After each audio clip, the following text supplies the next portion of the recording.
Let's talk a little bit about diversity in tech, since I think that it's been a very interesting couple of months. I literally have had 2 or 3 investors call me and say, can you introduce me to a Black founder I can invest in? I'll just say it as simply as that. Morgan, is it changing for you as a founder who's Black and female? Are you finding people reaching out and saying, hey, I need to solve this problem in my portfolio. Can I invest in your company? Or can I support you in some way? And then how does that feel as somebody who maybe was underestimated / ignored previously by other VCs? So a couple things. I think I have a privilege that I have to acknowledge, which is I've already raised my Series A. I've already made it through a variety of steps. So I'm on the Series B track, right? And so for me, you don't just invest in a Series B out of white guilt. Right. You got to have numbers. Yeah, like we got serious numbers. I have a serious business. This is we're gonna keep it going, kind of a plan. We've got pivot, et cetera, platform, all the things. So I think for me, most people actually look at me and say, Morgan, we know that you are connected in the space. You advise entrepreneurs. You're an angel investor. We know that there are probably people that that we can't see yet because of our own blinders. Who should I reach out to? Who should we connect with? And there's a lot of noise. There's a lot of new organizations popping up. There's a lot of new funds popping up. And so for me, I've been just triaging. Like I'm just a quarterback right now. So, I send out my own little email that says, hey, here's 5 Black female founders who are raising their seed right now and have already raised X amount. And here's their information. And you're not going to find this on a public database because no one's putting those real numbers out there, right? Like I never. No, I mean, our industry is opaque by design. People do not want to post their roadmap anywhere. No. What are the organizations that you feel are making the most impact and that people need to know about? So in terms of discovery of underrepresented founders, the 2 that I love the most, that I think have the widest reach around America, that don't have the kind of exclusivity tone that I think scares and keeps so many people out, is one is Founder Gym, which focuses on underrepresented founders and teaching them about VC and if you should even raise VC. And if you are, here's how you do it. And they bring all your kind of Silicon Valley insiders in as coaches to do kind of AMAs, et cetera. And that's 100% virtual. It's like 100% virtual. And do they invest or do they just mentor? No investment, no equity. It's a fee, which I actually think is more reasonable. Oh, okay, cool. So it's like just buying a subscription to Masterclass or something. You pay a fee. Exactly. It's an online community. Yeah. $50 a month, $100 a month, $500 a month. You have any idea? No, it's expensive. It would be more like a virtual incubator. Got it. Okay. So I don't know. How much did 500 startups cost me? Like $150,000 or something. So, but take out some zeros. Yeah. Perfect. I think that is a really important point because the thing I hear from Black founders, people of color, women, underestimated folks, which is the term I like best, underrepresented, underestimated, is where to start and do you want to even meet me is a blocker. And, Jackie, who works with us here at Launch, she created Founder University with me, and she does one for underrepresented founders. I think you've spoken at it, actually. Or Yeah, I did. And once we did that and we had underrepresented founders as a exclusive thing, the number of underestimated founders who contacted us went through the roof. Because you signaled you care. I remember when I first fundraised, I went and looked at all the other Black founders who'd fundraised, and I looked at all the VCs that had invested in them, and I made a list of those people because I said, look, if you've invested in one, then you can at least understand me slightly better than somebody who has indicated that you can't even invest. I'm a really Black company, so right. I'm serving Black people. We're solving Black problems. I've got a majority POC staff, a majority Black woman leadership team. We're very Black. So if you can't even invest in one Black person who's solving some random non-Black problem and is an enterprise SaaS company that's and this person went to Stanford or MIT, whatever, they've got all the credentials except they're Black. If you can't even invest in that guy, you're probably not going to invest in me. Yeah. And what's the other company? You had another one. You said you. Oh, and then one more, and this is most more for women. Is actually All Raise has been doing some interesting thing, and I know that they've gotten a lot of mixed bags because they weren't super diverse when they first launched, and there's a lot of feedback, present company included, about like you gotta up your diversity, like you can't just do the white woman thing. But I think that they've listened and made some adjustments, and so they're doing these really cool programs, and I just have been happy with the acceleration of all of their work. And I think being a Black female founder is just such a unique, like, part of the pie, right? It's already like less than 2% to women. And then even further, I mean, I don't even know the number. It's got to be less than 1%. It's definitely not half of the women are Black. No way. So that is, to me, I love All Raise and what they've been doing, and I'm sure there's many groups that I'm missing out on. So don't attack me on Twitter. That's it. I think it's a very interesting point, because we were sitting here 10 years ago, and the conversation was, why are there no women, VCs? And all of these VC firms, I'm an angel investor, slightly different, but VC firms were 6 white guys, and then they're like, okay, we got to get a woman in here because, man, does this team page look bad? And they're like. The big hack at that time was, oh yeah, here's our partner, the marketing and comms partner. And it was like, come on. Like, can they write a check? And it was like, no, but they can get you on CNBC. And it was like, come on, really? Like real window dressing kind of stuff. But then all of a sudden we saw a more female representation, Asian female, white female, as you're saying. Yeah. Latino. I mean, Latinx. You can't name 10 Black female VCs.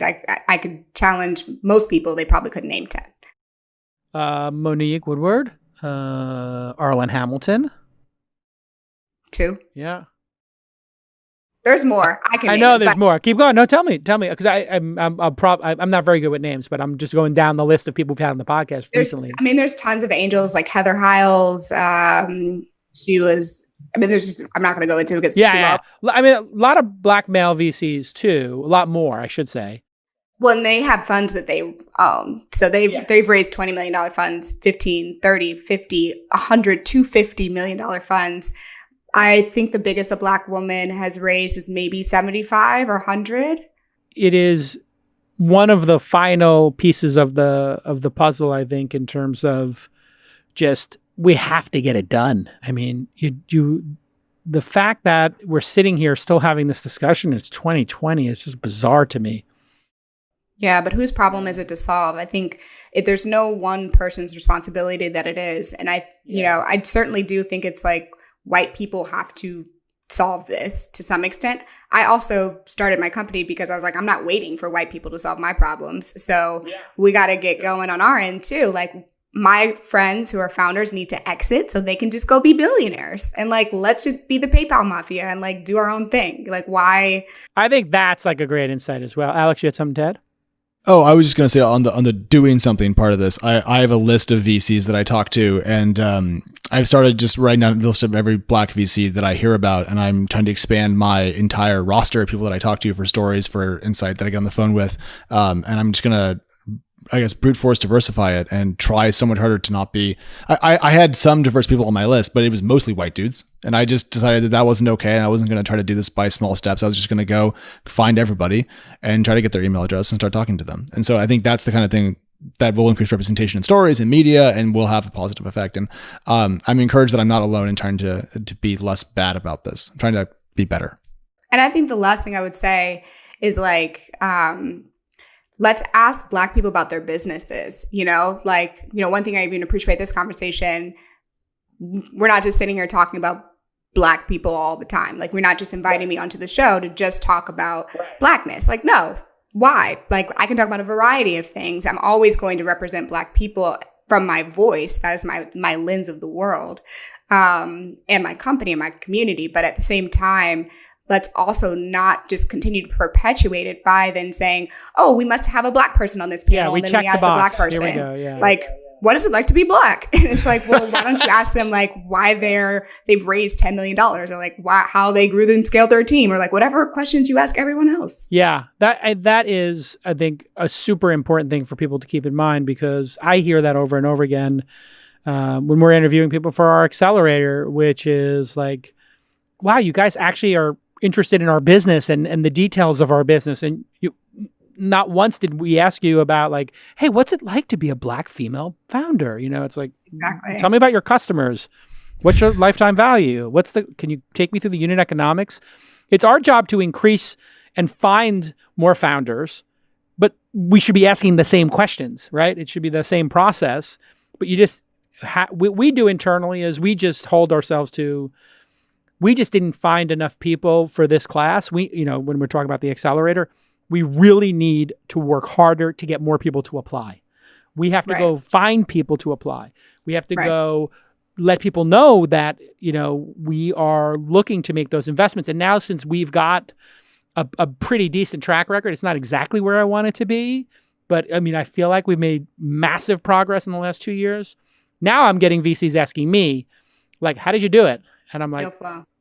how did you get your deal flow there? I'm like, do an event just for people who are underrepresented and watch the magic, right? Like it actually does work. The number one reason people told us was, oh, when you did an event for underrepresented founders, we knew that you cared. We knew that you were like actually sincere. Whereas coming to a generic launch festival event or TechCrunch just up, how do you know that you're welcome, right? You got to make it explicit, people. That's at least that's the leak in my game. It's a balance. It's like you have to be explicit, but also don't diminish. So it's like, I want to, if you have caviar at your event for white people, I want caviar at the Black event. In fact, add champagne. Like 100. Yeah. So that's the other thing. It's like people are making the diversity funds. I'm like, okay, but why? Like you just invest out of the main fund. Why do we need a separate but equal fund? Like I thought that was a weird moment for Andreessen Horowitz as well. I think people misunderstood what it was misunderstood what Nate was doing, because I saw everybody all of a sudden start dunking on Nate. I asked him to come on the podcast. He said he was too busy. Andreessen Horowitz doesn't. His PR team was probably like, nah. No, Andreessen Horowitz hates They're probably me. going to listen to this and be like, Morgan is too close to the people. Andreessen Horowitz doesn't like me. But anyway, I put that aside. Mark Andreessen specifically doesn't like me. Mark can't decide. He blocks me, then he follows me, then he unfollows me. It's very weird. But he's a weird dude anyway. Or I should say quixotic. But Nate, I thought what Nate was doing was they're going to be giving like small grants to people to kind of get started, not venture capital investments. Am I right? Did you read up on that? One, I think that they made a mistake announcing it in the mix, because this is something that has been on Nate's heart and mind for quite some time. He had talked to me about this a while ago. So I think that was just a mistake, frankly. And they obviously recognize that mistake after the fact, but it's too late. Yeah. And then two, it's a donor advised fund. So it's a not-for-profit. It's not a venture fund. So that's completely different, and I don't think that was made clear. I do think people got caught up in the hype of saying we're doing this cool thing. And so they wanted it to sound sexy and sound cool and sound like they were really making an impact. And it was like, but then you maybe overreached a little bit and therefore people called you out. But in reality, it was actually just a donor advised fund, and they've probably already raised an additional 10 million into it. And it's probably fine now. Yeah, that was such a weird moment to watch people dunking on somebody who's a Black man, who's trying to help people get into the industry. And I'm like, why not hear him out? It's so weird. And meanwhile, there are funds just as big as Andreessen Horowitz and firms just as big as Andreessen Horowitz who've done zero, nothing. Right. So somebody stands up and they're like, I have an idea. Like, let's try to get more people to start companies and give them grants and do some cool stuff with this donation advisor fund. And instead of that, they're like, oh, you have $8 billion under management. You made $1 billion off of this. But that's what I'm saying. But this is Twitter. Like all these things that we're talking about right now are all the attacks that happened on Twitter. And that's why I think it's just whack, And at the same time, I think for our community of people who do want to hold others accountable, let's shine that exact same light on all the people who are still quiet, who have made no investments in Black founders. At least Andreessen Horowitz has Maven. It has the healthcare company, it escapes me right now, but like they have Black founders that they've invested in, and others don't.